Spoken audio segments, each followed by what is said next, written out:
Topic है latent heat of fusion.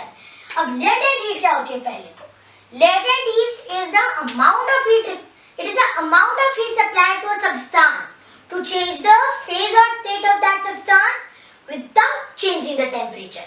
अब ये जो वर्ड है लेटेंट, यहाँ पे इसका मतलब क्या होता है? इसका मतलब होता है हिडन। मतलब एक सब्सटेंस को जब हमने उसका फेज या स्टेट चेंज करने के लिए हीट सोर्स सप्लाई की है, it is used in overcoming the intermolecular forces of attraction between the particles of the substance। तो ये हिडन क्यों है? क्योंकि अगर हम यहाँ पे थर्मोमीटर डाल दें या कोई भी इंस्ट्रूमेंट जो टेम्परेचर मेजर करे, तो हमें टेम्परेचर में चेंज नहीं दिखेगा। ये जो हीट होगी, this remains hidden from the thermometer, ये थर्मोमीटर पे रिफ्लेक्ट नहीं होती है। अब एक और टर्म यूज हो रही है फ्यूजन। फ्यूजन क्या होता है?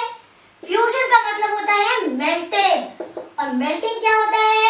It is a process in which a solid turns to a liquid. तो अब पूरी टर्म का मीनिंग देखते हैं, लेटेंट हीट ऑफ फ्यूजन। तो लेटेंट हीट ऑफ फ्यूजन क्या होता है? Latent heat of fusion is the amount of heat required, मतलब जैसे कि मुझे 1 किलोग्राम सॉलिड को लिक्विड बनाना है, ये जो सॉलिड है ध्यान रखना ये अपने मेल्टिंग पॉइंट पे है, and this is at atmospheric pressure. 1 kilogram solid को हमें लिक्विड बनाना है, तो हम कितनी हीट देंगे?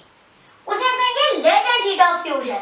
पर इधर एक इंपॉर्टेंट कंडीशन है, इधर टेम्परेचर जो है वो चेंज बिल्कुल भी नहीं होना चाहिए। क्यों टेम्परेचर चेंज नहीं होगा? क्योंकि हम जो हीट सप्लाई कर रहे हैं, हमें पता है सॉलिड में क्या होता है, सॉलिड में there are high intermolecular forces of attraction between the particles of the solid, they are closely packed. तो जब हीट सप्लाई कर रहे हैं, it is used in overcoming the high intermolecular forces of attraction between the particles of the solid. ये जो solid है ये अपनी फेज या स्टेट चेंज करके बन जाता है लिक्विड। तो अगर हम ऐसा एक अपरेटस लेते हैं और हम इसमें एक थर्मोमीटर लगा देते हैं, तो हम देखेंगे कि यहाँ पे कोई चेंज इन टेम्परेचर नहीं हो रहा है, क्योंकि मैंने आपको बताया ऐसा क्यों हो रहा है। जो हीट सप्लाई कर रहे हैं, it is used in overcoming the high intermolecular forces of attraction. कहाँ पे है? Between the particles of the solid. तो आइए हम इसे एक एग्जांपल से समझते हैं। तो इसका एग्जांपल हम ये ले लेते हैं कि जैसे वाटर है मेरे पास, वाटर का सॉलिड फॉर्म क्या होता है? वाटर का सॉलिड फॉर्म इज आइस। ये मुझे वाटर के लिक्विड फॉर्म में कन्वर्ट करना है। तो अब अगर मुझे करना है तो मैं हीट सप्लाई करूंगी। हीट कितनी सप्लाई करूंगी? तो अगर मैं दोबारा एक बार सॉलिड वाटर के सॉलिड फॉर्म को मुझे लिक्विड बनाना है, ये वाटर का सॉलिड फॉर्म जो है अपने मेल्टिंग पॉइंट पे, आइस का मेल्टिंग पॉइंट कितना होता है? 0 डिग्री। और ये जो वाटर आइस है ये एटमॉस्फेरिक प्रेशर पे है।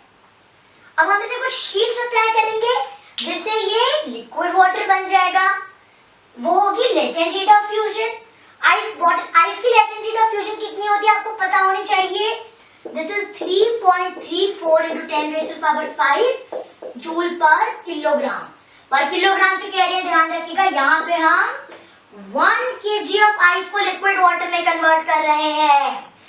अब ध्यान रखिएगा ये 0 डिग्री पे आइस है ना, ये 0 डिग्री वाटर में ही कन्वर्ट होगी। अगर हम यहाँ पे थर्मोमीटर लगा दें तो टेम्परेचर चेंज नहीं दिखेगा। सिर्फ आइस एक सॉलिड है, सॉलिड में पार्टिकल्स आर क्लोजली पैक्ड, उनके बीच में there is high intermolecular forces of attraction. तो इन हाई इंटरमॉलिक्यूलर फोर्सेस को ओवरकम करने के लिए ही वो हीट यूज होती है। कौन सी हीट? जो हम सप्लाई कर रहे हैं। तो ये जो हीट है थर्मोमीटर पे रिफ्लेक्ट नहीं होती, and this remains hidden from the thermometer. तो हमें टेम्परेचर चेंज नहीं दिखता। तो ice eight 0 degree forms water at 0 degree. ये वाटर कैसा है जो बन रहा है? लिक्विड वाटर है। ये जो हिडन हीट है इसे हम क्या बोलते हैं? इसे ही हम बोलते हैं लेटेंट हीट ऑफ फ्यूजन। तो फिर से एग्जाम में 1 मार्क का ये भी क्वेश्चन आ सकता है कि ये जो आपका लेटेंट हीट ऑफ फ्यूजन होता है ये जीरो कब होता है? When is the latent heat of fusion equal to zero? तो ये जीरो के बराबर तब होता है जब सॉलिड के सारे पार्टिकल्स लिक्विड स्टेट या लिक्विड फेज में कन्वर्ट हो चुके होते हैं। तो अगर एग्जाम में आपसे 1 मार्क का क्वेश्चन आ जाए that what is latent heat of fusion, तो आप क्या लिखेंगे? It is the amount of heat required.